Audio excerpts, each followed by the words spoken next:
a spark, a flame can grow. നമ്മൾ എടുക്കുന്ന ഓരോ ചെറിയ ചുവടുവെപ്പുകളും ആയിരിക്കും നമ്മുടെ ജീവിതത്തിൽ വലിയ മാറ്റങ്ങൾ ഉണ്ടാക്കാൻ കാരണമാവുന്നത്. അങ്ങനെ ചെറിയൊരു സ്പാർക്ക് കിട്ടിയ ആളാണ് ഞാൻ. എൻ്റെ പേര് ദിയ ജോസഫ്. ഞാൻ 3rd year mechanical engineering student ആണ്. ഞാൻ ഇന്നിവിടെ വന്നിരിക്കുന്നത് എൻ്റെ ലൈഫിനെ പറ്റി പറയാനാണ്. ഞാൻ എന്താണ്, എങ്ങനെയാണ്, ഞാൻ കടന്നുപോയ സാഹചര്യങ്ങൾ എന്തൊക്കെയാണ്, അതൊക്കെ പറയാനാണ്. എൻ്റെ ലൈഫിനെ പറ്റി പറയുകയാണെങ്കിൽ അതിലെ ഒരു മെയിൻ ക്യാരക്ടർ എന്ന് പറയുന്നത് എൻ്റെ അച്ഛനാണ്, ജോസഫ് ഡൊമിനിക്. അച്ഛൻ വീട്ടിൽ തന്നെ വർക്ക്ഷോപ്പ് നടത്തുന്ന ഒരാളാണ്. അപ്പം കൊച്ചിലെ തൊട്ട് ഞാൻ ഇതൊക്കെ കണ്ട് കൊണ്ടാണ് ഞാൻ വളർന്നത്. അതുകൊണ്ട് കൊച്ചിലെ തൊട്ട് എൻ്റെ ഇൻസ്പിറേഷൻ അച്ഛനാണ്. ആദ്യമേ എനിക്ക് ജസ്റ്റ് ഒന്ന് ഓടിച്ചാൽ കൊള്ളാമെന്ന് മാത്രമേ ഉണ്ടായിരുന്നുള്ളൂ.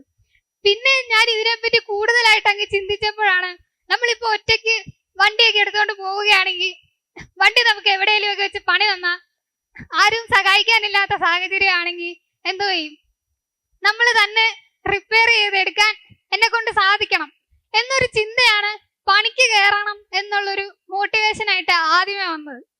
അങ്ങനെ ഞാൻ എൻ്റെ ഈ ആഗ്രഹം അച്ഛയെ സൂചിപ്പിച്ചു. അച്ഛൻ ഫുൾ സപ്പോർട്ടായിട്ട്, മോളെ നീ കയറിക്കോ, നിന്റെ ഇഷ്ടം അതല്ലേ എന്ന് പറഞ്ഞ് കയറിക്കോളാൻ പറഞ്ഞു. അങ്ങനെ ഞാൻ ആ മോട്ടിവേഷൻ കാരണം ഞാൻ 10th അവധിക്ക് വർക്ക്ഷോപ്പിൽ കയറി.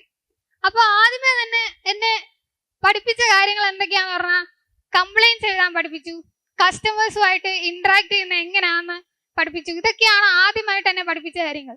പിന്നെ ഇവരുടെ കൂടെ പോയിരുന്ന് ഇവർ ചെയ്യുന്ന കാര്യങ്ങളൊക്കെ കണ്ടുപിടിച്ചു. പിന്നെ അച്ഛനാണെങ്കിൽ ചെറിയ ചെറിയ കാര്യങ്ങളൊക്കെ എന്നെ ഏൽപ്പിച്ചു തുടങ്ങി.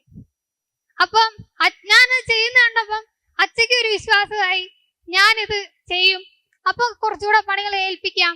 അപ്പൊ അച്ഛക്ക് അങ്ങനെ തോന്നിയപ്പം എനിക്ക് സന്തോഷമായി, എന്നെ കൊണ്ട് പറ്റും എന്നുള്ള കാര്യം എനിക്ക് ഒരു വിശ്വാസമായി. അങ്ങനെ 12th കഴിഞ്ഞു. 12th കഴിഞ്ഞപ്പോൾ എനിക്ക് ലൈസൻസ് കിട്ടി, വണ്ടി ഓടിക്കാനൊക്കെ തുടങ്ങി.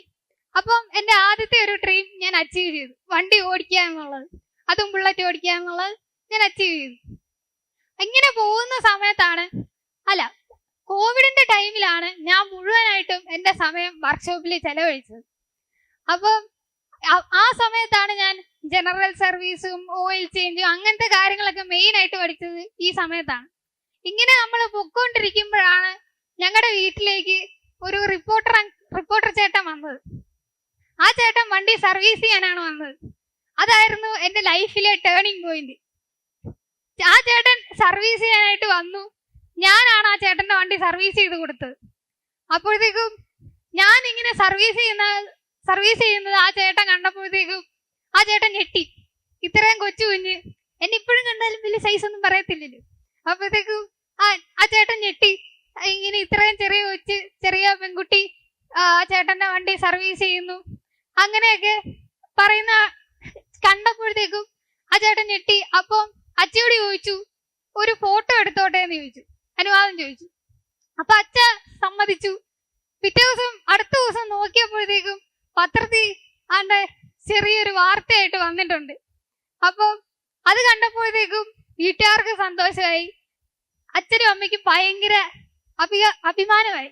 പിന്നെ എനിക്ക് സന്തോഷമായി, സ്വന്തം ഫോട്ടോയൊക്കെ പത്രത്തിൽ വന്നല്ലോ. പിന്നെ ഇത് കണ്ടോണ്ട് അടുത്ത ദിവസം ഈ വാർത്ത കണ്ടോണ്ട് കുറെ കൂടെ പത്രക്കാര് കുറെ കൂടെ വാർത്തയായി. അങ്ങനെ ആളുകൾ എന്നെ അറിഞ്ഞു തുടങ്ങി. പിന്നെ കുറെ കൂടെ അംഗീകാരം കിട്ടി.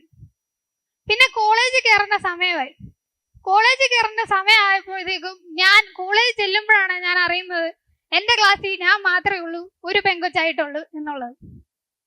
അങ്ങനെ അപ്പം അച്ഛയ്ക്കും അമ്മയ്ക്കും ഒരാശങ്കയായി, സ്വാഭാവികമായും ആശങ്ക ഉണ്ടാവുമല്ലോ. അപ്പൊ എങ്ങനെ ഈ 50 പേരില് എങ്ങനെ ഒരു കൊച്ചായിട്ട് ഇവൾ എങ്ങനെ മുന്നോട്ട് പോകും എന്നുള്ളത്. പിന്നെ ആദ്യമേ എനിക്കും ബുദ്ധിമുട്ടായിരുന്നു, കാരണം ആരും മിണ്ടാനൊന്നും വരത്തില്ലായിരുന്നു. പിന്നെ അത് കഴിഞ്ഞ് മുന്നോട്ട് പോയപ്പോഴത്തേക്കും അവര് ആൺപെൺ വ്യത്യാസമൊന്നും ഇല്ലാണ്ട് അവര് ഭയങ്കര കമ്പനിയായി. അവരെന്നെ നല്ലപോലെ നോക്കി, അവരുടെ ഒരാളെ പോലെ തന്നെ എന്നെ കൂട്ടത്തിൽ കൂട്ടി, എന്നെ നല്ലപോലെ നോക്കി കെയർ ചെയ്ത് ഇപ്പോഴും അങ്ങനെ എന്നെ മുന്നോട്ട് പോകുന്നു. നമ്മുടെ സൊസൈറ്റിയുടെ ഒരു ചിന്തയുണ്ട്, ബോയ്സിന് മാത്രമേ മെക്കാനിക്കൽ എഞ്ചിനീയറിംഗ് എടുക്കാൻ പറ്റൂ എന്നുള്ളത്. പക്ഷെ അങ്ങനെയൊന്നുമില്ല. സൊസൈറ്റി അല്ല തീരുമാനിക്കുന്നത്, നമ്മൾ എന്താണോ പഠിക്കാൻ ആഗ്രഹിക്കുന്നത്, നമ്മുടെ ഇഷ്ടം എന്താണോ അത് വേണം നമ്മൾ തിരഞ്ഞെടുത്ത് വേണം നമ്മൾ ചെയ്യാനത്. പിന്നെ ഇങ്ങനെ പോകുന്ന സമയത്താണ് ഞാൻ എന്റെ ഈ വാർത്തകളൊക്കെ കണ്ട് റോയൽ എൻഫീൽഡിന്റെ ഉദ്യോഗസ്ഥര് വീട്ടിൽ വന്ന് എന്നെ പറ്റി കുറെ കാര്യങ്ങളൊക്കെ അന്വേഷിച്ചു. എന്നിട്ട് അവര് വുമൻസ് ഡേക്ക് എന്റെ കഥ പ്രസിദ്ധീകരിച്ചു.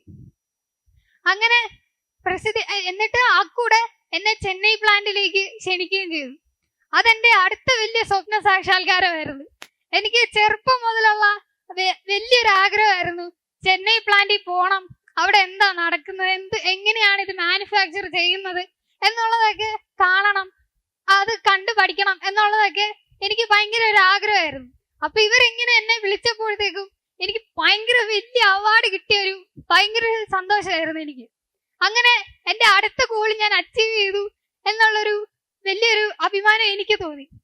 പിന്നെ എനിക്ക് പറയാനുള്ള ഒരു കാര്യം എന്താന്ന് വെച്ചാല്, ഇന്ന ജോലി ഇന്ന ആളുകൾക്ക് മാത്രമേ ചെയ്യാൻ പറ്റൂ എന്നങ്ങനൊന്നുമില്ല. നമുക്ക് ചെയ്യാനുള്ള മനസ്സുണ്ടെങ്കിൽ നമുക്ക് എന്ത് ചെയ്യാൻ സാധിക്കും. പിന്നെ എല്ലാ ജോലിക്കും അതിൻ്റെതായ ഒരു മഹാത്മ്യമുണ്ട്. ഞാൻ പിന്നെ ഈ എന്റെ ഇവിടം വരെയുള്ള യാത്രയിൽ ഞാൻ കുറെ നെഗറ്റീവ് കമന്റ്സ് കുറെ കേട്ടിട്ടുണ്ട്.